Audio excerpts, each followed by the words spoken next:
Je trouve dans les écritures sacrées bibliques des concepts et des injonctions qui me parlent plus que tout autre enseignement auparavant dans le cours de ma vie,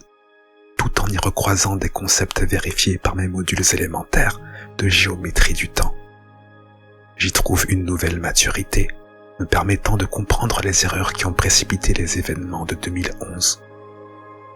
La pratique de ces lectures a pour effet de faire fondre ma colère intérieure, ainsi que de faire disparaître une grande part de mes souffrances, à cause d'une conscience plus grande de l'histoire qui me concerne, et le sentiment de reconnaissance des gens comme nous, ce qui reste à définir au-delà d'être HPI. Encouragé au pardon et à la compassion, je me réconcilie intérieurement avec mes parents.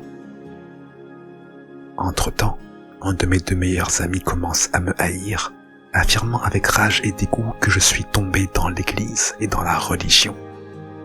En vérité, même si j'ai une base d'éducation religieuse, celle-ci a toujours été à l'écart des religions et je ne fréquente pas les églises, parce que je comprends le Christ comme une notion universelle.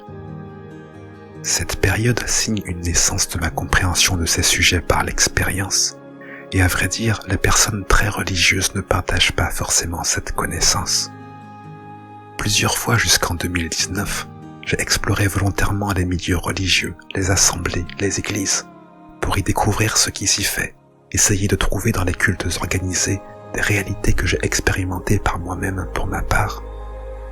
J'ai trouvé cela utile au dialogue théologique, mais les limites de l'organisation et de la compréhension de ces milieux n'ont fait que confirmer ma position théologique sur la réalité spirituelle, celle énonçant que s'il existe une assemblée élue par Dieu, celle-ci ne peut prendre les stricts contours d'une institution de délégation humaine.